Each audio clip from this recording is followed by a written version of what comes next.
Hello friends, welcome to my YouTube channel math you no.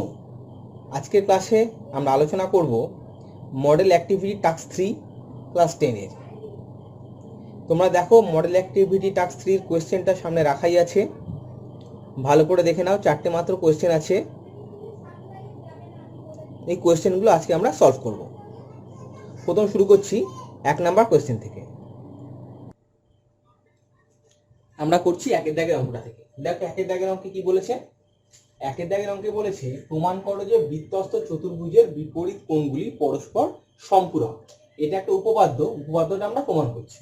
প্রথমে একটা আমরা বৃত্তস্থ চতুর্ভুজ আঁকলাম।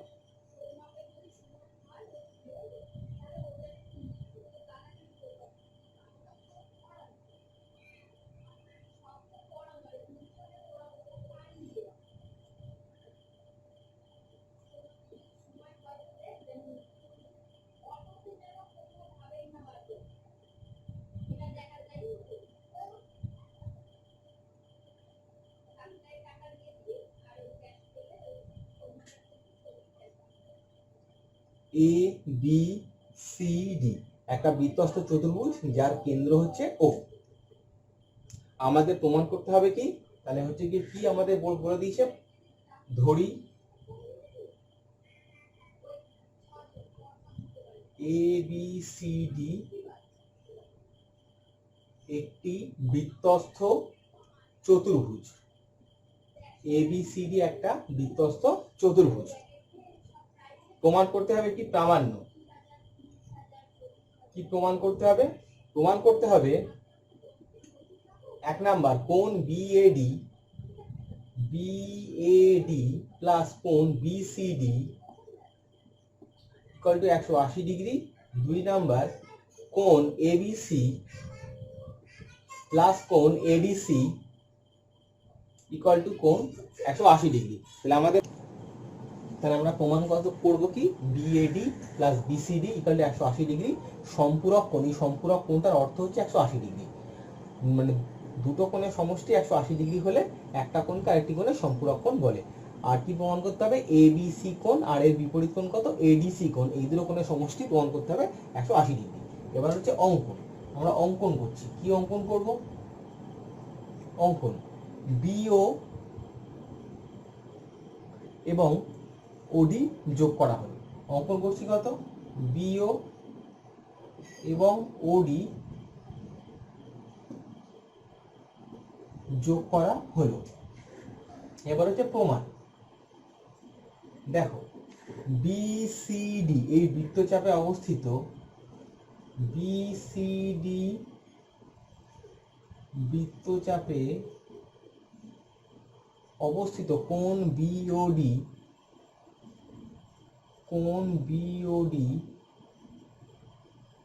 কেন্দ্রস্থ এবং কোণ বিএডি পরিধিস্থ। তাহলে আমরা কি জানি? আমরা উপপাদ্য থেকে পড়ে এসেছি কেন্দ্রস্থ কোণ পরিধিস্থ কোণের দ্বিগুণ। তাহলে এই কোণটার দ্বিগুণ। তাহলে আমরা কি বলতে পারি? বিওডি কোণ সমান সমান, বিওডি কোণটা সমান সমান 2 ইন্টু বিএডি কোণ, 2 ইন্টু বিএডি কোণ। এটাকে দিলাম 1 নাম্বার। আবার দেখো বিএডি বৃত্তচাপে অবস্থিত, আবার বিএডি বৃত্তচাপে অবস্থিত কোণ, এটা কত? এই কোণটা দেখো 180 ডিগ্রি থেকে বড়, তাহলে কি প্রবৃদ্ধ কোণ অবস্থিত, প্রবৃদ্ধ কোণ বিওডি, প্রবৃদ্ধ কোণ বিওডি কেন্দ্রস্থ এবং কোণ বিসিডি পরিধিস্থ। তাহলে আমরা কি বলতে পারি? তাহলে আমরা বলতে পারি কোণ প্রবৃদ্ধ কোণ বিওডিটা, অতএব প্রবৃদ্ধ কোণ বিওডি ইকুয়াল টু 2 ইন্টু কোণ বিসিডি, এটাকে আমরা দিলাম 2 নাম্বার। এবার যদি আমরা 1 এবং 2টা যোগ করে দিই তাহলে কি পাই একবার দেখো। এবার কি করছি, 1 এবং 2 যোগ করে দিচ্ছি।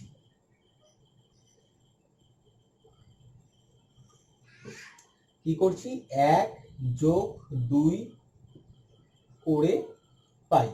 1 আর 2 যোগ করলে কি হচ্ছে 2BAD প্লাস 2BCD, তাহলে 2BAD প্লাস 2BCD, এটা সমান আমরা কি বলতে পারি, বিওডি কোণ প্লাস প্রবৃদ্ধ কত কোণ, বিওডি কোণ, প্রবৃদ্ধ বিওডি কোণ। তাহলে এখান থেকে 2 কমন যাচ্ছে, তাহলে 2 কমন নিলে কত হচ্ছে 2 ইন্টু বিএডি কোণ প্লাস বিসিডি কোণ ইকুয়াল টু, দেখো বিওডি কোণ, বিওডি মানে এই কোণটা, আর প্রবৃদ্ধ বিওডি মানে এদিকের এই কোণটা, তাহলে পুরো কোণটা যদি যোগ করি তাহলে কত ডিগ্রি হবে, 360 ডিগ্রি ইকুয়াল টু 360 ডিগ্রি। তাহলে আমরা কি বলতে পারি, বিএডি কোণ প্লাস বিসিডি কোণ ইকুয়াল টু, এটাকে 2 দিয়ে ভাগ করলে হচ্ছে 180 ডিগ্রি। তাহলে আমাদের 1 নাম্বারটা প্রমাণিত হলো। এটা আমরা কি বলতে পারি, প্রমাণিত। তাহলে 1 নাম্বার প্রমাণটা আমাদের প্রমাণিত হয়ে গেল।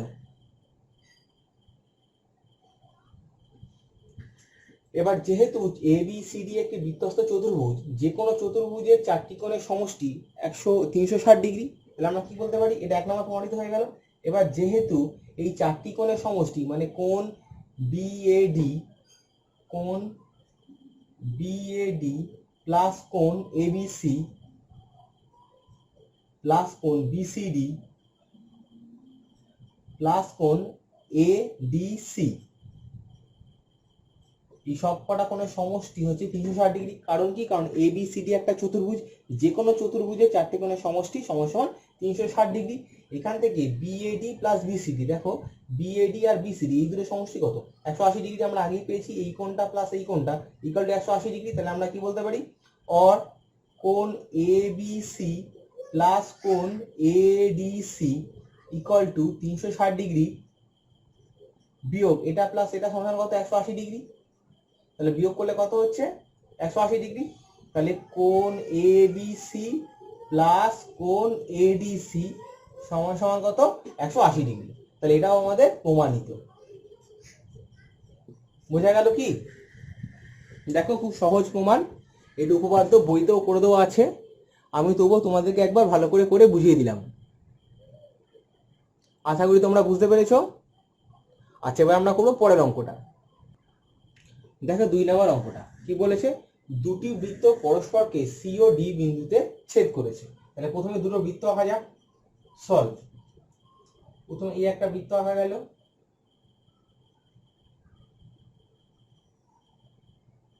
এবং আর একটা বৃত্ত আঁকা অঙ্কন করা হলো।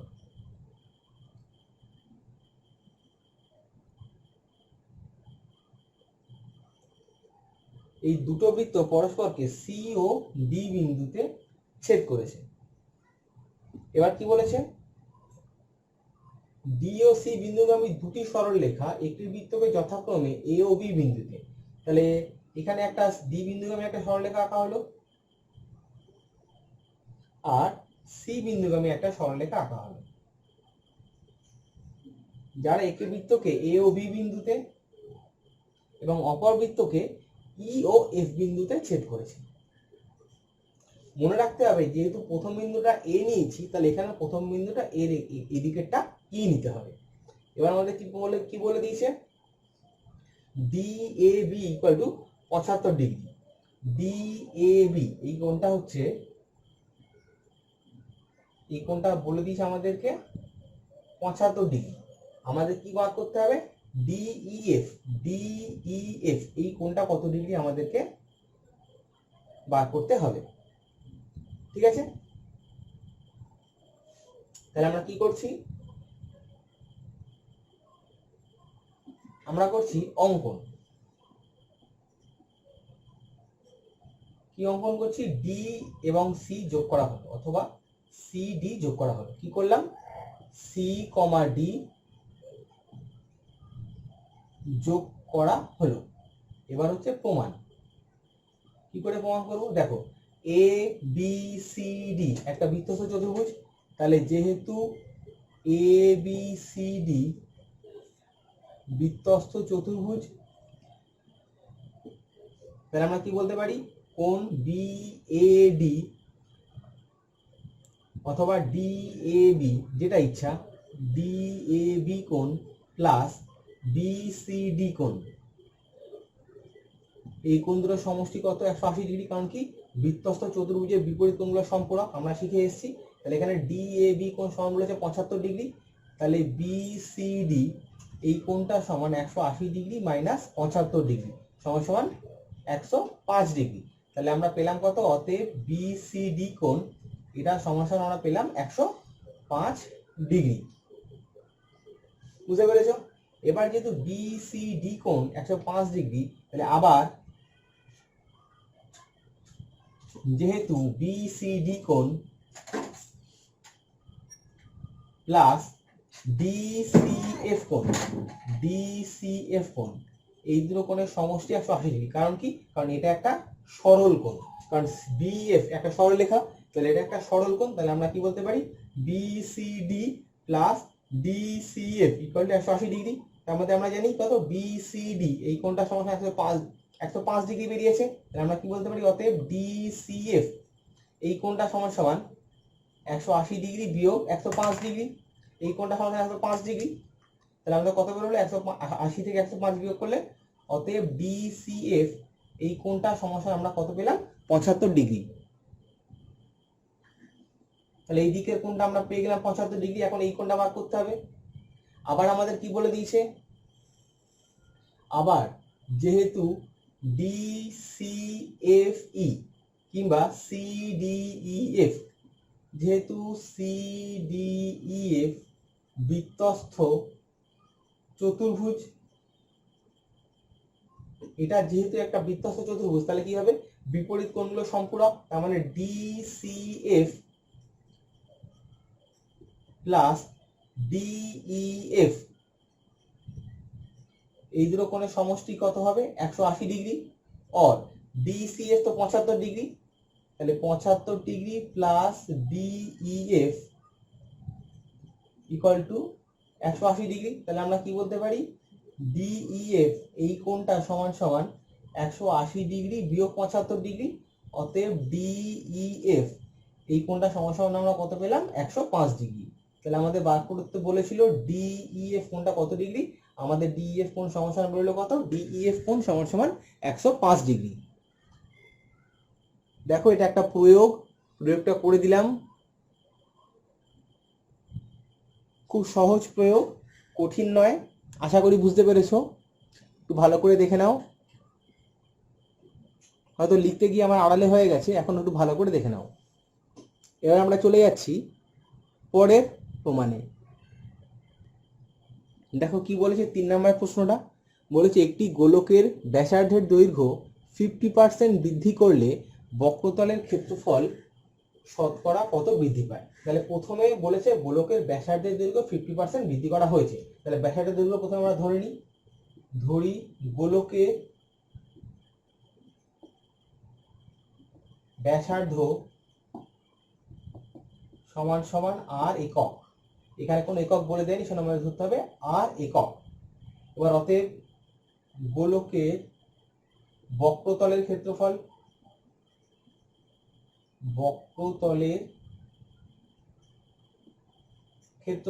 সমান সমান কত? 4 পাই আর স্কয়ার বর্গ একক। এটা হচ্ছে গোলকের বক্রতলের ক্ষেত্রফল। গোলকের ব্যাসার্ধ 50% বৃদ্ধি করা হয়েছে। তাহলে এখন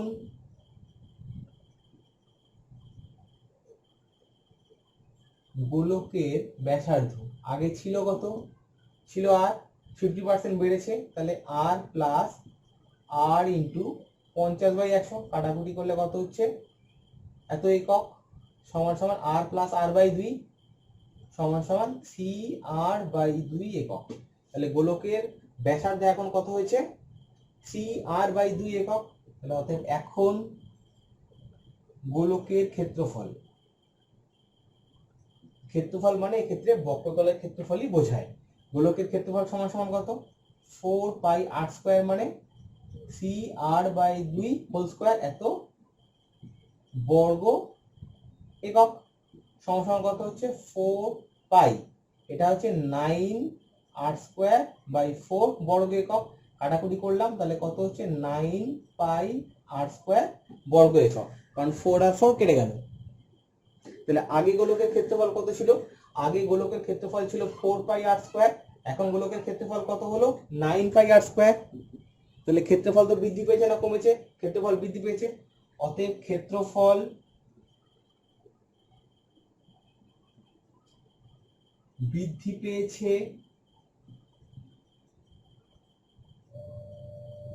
ক্ষেত্রফল বৃদ্ধি পেয়েছে 9πr² মাইনাস 4πr² এত বর্গ একক সমান সমান 5πr² বর্গ একক। তাহলে ক্ষেত্রফল বৃদ্ধি পেয়েছে কত? ক্ষেত্রফল বৃদ্ধি পেয়েছে 5πr² বর্গ একক। এটা ক্ষেত্রফল বৃদ্ধি পেয়েছে। এবার কি বলেছে? ক্ষেত্রফল শতকরা কত বৃদ্ধি পেয়েছে। অতএব ক্ষেত্রফল বৃদ্ধির হার, ক্ষেত্রফল বৃদ্ধির হার কত? যেটা বৃদ্ধি পেয়েছে 5πr² বাই যেটা ছিল প্রথমে কত ছিল 4πr², খুলে দেবো এটা ইন্টু 100%। 5πr² যেটা বৃদ্ধি পেয়েছে বাই আগে যেটা ছিল 4πr² ইন্টু 100%। কাটাকুটি করলে এখানে পাই পাই কাটছে, r² কাটছে, 5/4 ইন্টু 100। এই 100কে যদি 4 দিয়ে ভাগ করি তাহলে হয় 25। তাহলে 25 ইন্টু 5 সমান সমান 125%। তাহলে ক্ষেত্রফল বৃদ্ধির হার কত? ক্ষেত্রফল বৃদ্ধির হার হচ্ছে 125%। তোমরা নিশ্চয়ই বুঝতে পেরেছো। দেখো অঙ্কটা খুব সহজ অঙ্ক, একবার অঙ্কটা দেখে নাও, বোর্ডে পুরো অঙ্কটাই করা আছে।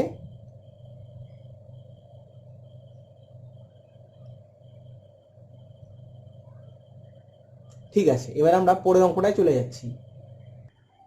দেখো 4 দাগের অঙ্কটা বলেছে একটি অর্ধগোলাকৃতি গম্বুজের ভূমিতলের ব্যাসের দৈর্ঘ্য 42 ডেসিমিটার এবং গম্বুজটির উপরিতল রং করতে প্রতি বর্গমিটার 35 টাকা হিসেবে কত খরচ পড়বে? তাহলে কি বলেছে? গম্বুজের ভূমিতলের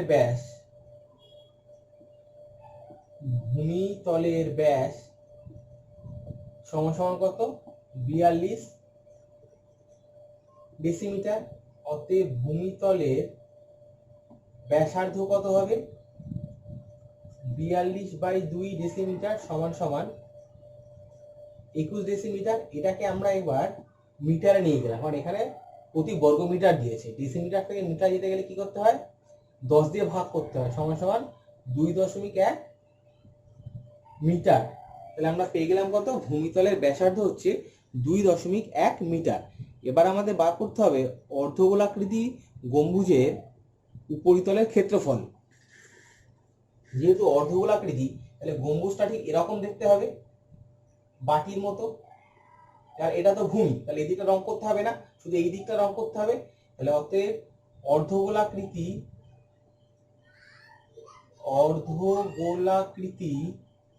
গম্বুজের উপরিতলের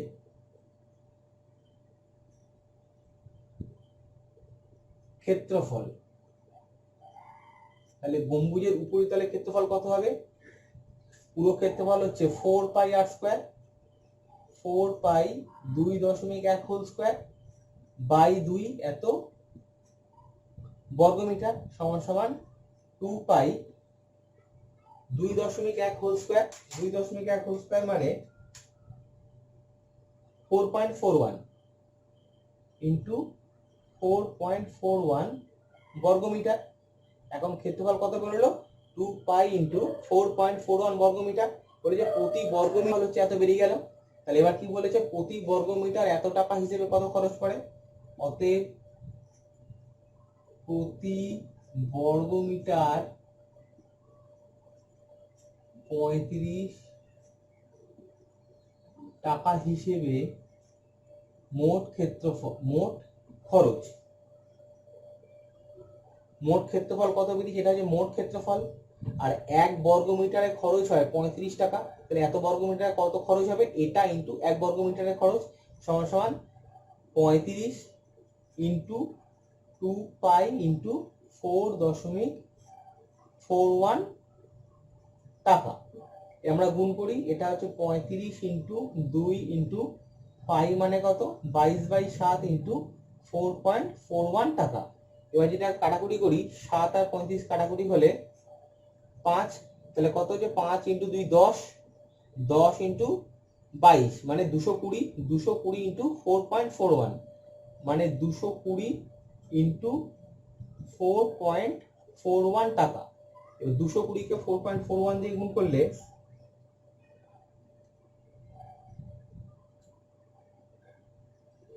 220 ইন্টু 4.41 এটা গুণ করলে হয় 970.2, 970.20 টাকা। দেখো তাহলে আমাদের অ্যান্সার কত হলো, 970.20 টাকা। আশা করি তোমরা বুঝতে পেরেছো। অঙ্কটা খুব ভালো করে একবার দেখে নাও, অঙ্কটা খুব কঠিন অঙ্ক মোটেও নয়, বরং সহজ অঙ্ক। বলেছে একটা অর্ধগোলাকৃতি গম্বুজ আছে যার ভূমিতলের ব্যাস হচ্ছে 42 ডেসিমিটার। তাহলে আমরা ব্যাস থেকে ব্যাসার্ধ বার করে নিলাম 21 ডেসিমিটার। যেহেতু এটা বর্গ মিটারে দাম দিয়েছে, তাহলে ডেসিমিটার থেকে আমরা মিটারে নিয়ে গেলাম, তাহলে কত বেরোলো 2.1 মিটার। এখন অর্ধগোলাকৃতি গম্বুজের উপরিতলের ক্ষেত্রফল সেটা কত হবে, পুরো ক্ষেত্রফলটা বাই 2, তাহলে পুরো ক্ষেত্রফল কত 4 পাই আর স্কোয়ার, সেটা বাই 2 করলে কত হচ্ছে 2 পাই ইন্টু 4.41। এবার প্রতি বর্গ মিটার যদি 35 টাকা খরচ হয়, তাহলে 2 পাই ইন্টু 4.41 বর্গ মিটার কত খরচ হবে, 35 ইন্টু 2 পাই ইন্টু 4.41, সেটা করে কত হলো 970.20।